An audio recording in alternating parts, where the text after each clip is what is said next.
नमस्कार। हर बार की तरह इस बार भी रक्षाबंधन की तारीख को लेकर सभी के मन में कंफ्यूजन है।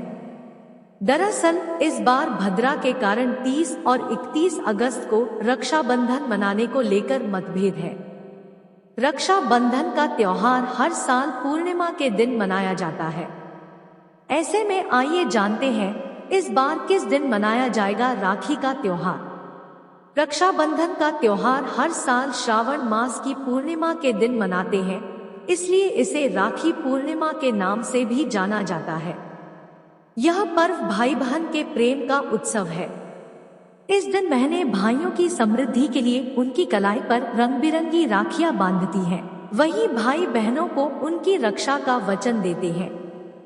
हिंदू धर्म में रक्षाबंधन बेहद खास त्योहार माना जाता है, क्योंकि यह त्योहार भाई और बहन के रिश्ते का प्रतीक माना जाता है। रक्षा करने और करवाने के लिए बांधा जाने वाला पवित्र धागा रक्षाबंधन कहलाता है।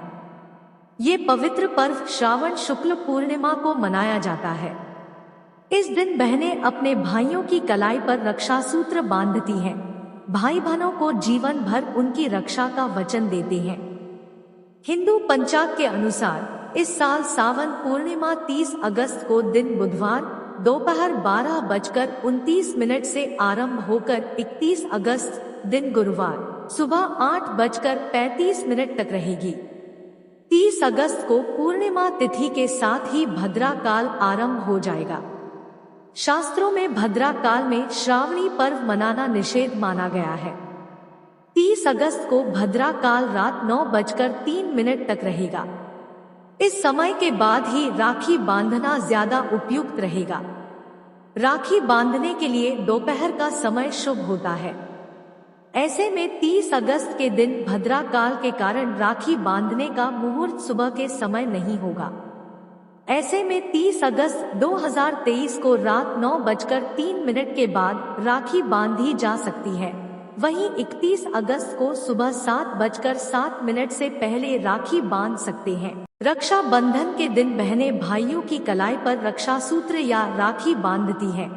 साथ ही वे भाइयों की दीर्घायु, समृद्धि व खुशी आदि की कामना करती है।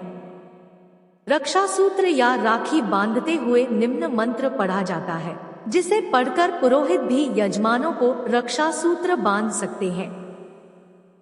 येन बद्धो बलि राजा दानवेंद्रो महाबलम तेन त्वाम्पि बदनामी रक्षे माचल माचल। इस मंत्र के पीछे भी एक महत्वपूर्ण कथा है, जिसे प्रायः रक्षाबंधन की पूजा के समय पढ़ा जाता है। एक बार धर्मराज युधिष्ठिर ने भगवान श्री कृष्ण से ऐसी कथा को सुनने की इच्छा प्रकट की, जिससे सभी कष्टों से मुक्ति मिल जाती हो। इसके उत्तर में श्री कृष्ण ने उन्हें यह कथा सुनाई। प्राचीन काल में देवों और असुरों के बीच लगातार 12 वर्षों तक संग्राम हुआ। ऐसा मालूम हो रहा था कि युद्ध में असुरों की विजय होने को है। दानवों के राजा ने तीनों लोकों पर कब्जा कर स्वयं को त्रिलोक का स्वामी घोषित कर लिया था। दैत्यों के सताए देवराज इंद्र गुरु बृहस्पति की शरण में पहुँचे और रक्षा के लिए प्रार्थना की। श्रावण पूर्णिमा को प्रातःकाल रक्षा विधान पूर्ण किया गया। इस विधान में गुरु बृहस्पति ने ऊपर उल्लिखित मंत्र का पाठ किया। साथ ही इंद्र और उनकी पत्नी ने भी पीछे पीछे इस मंत्र को दोहराया। इंद्र की पत्नी इंद्राणी ने सभी ब्राह्मणों से रक्षा सूत्र में शक्ति का संचार कराया और इंद्र के दाहिने हाथ की कलाई पर उसे बांध दिया। इस सूत्र से प्राप्त बल के माध्यम से इंद्र ने असुरों को हरा दिया और खोया हुआ शासन पुनः प्राप्त किया। अब हम आपको कुछ अन्य ऐसी पौराणिक घटनाएं बताते हैं, जो इस त्योहार के साथ जुड़ी हुई है।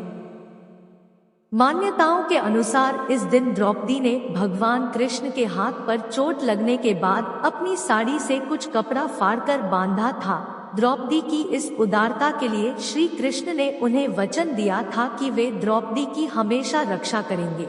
इसीलिए दुशासन द्वारा चीरहरण की कोशिश के समय भगवान कृष्ण ने आकर द्रौपदी की रक्षा की थी। ऐसा भी कहा जाता है कि इस दिन देवी लक्ष्मी ने सम्राट बाली की कलाई पर राखी बांधी थी।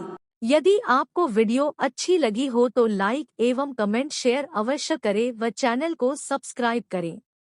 धन्यवाद।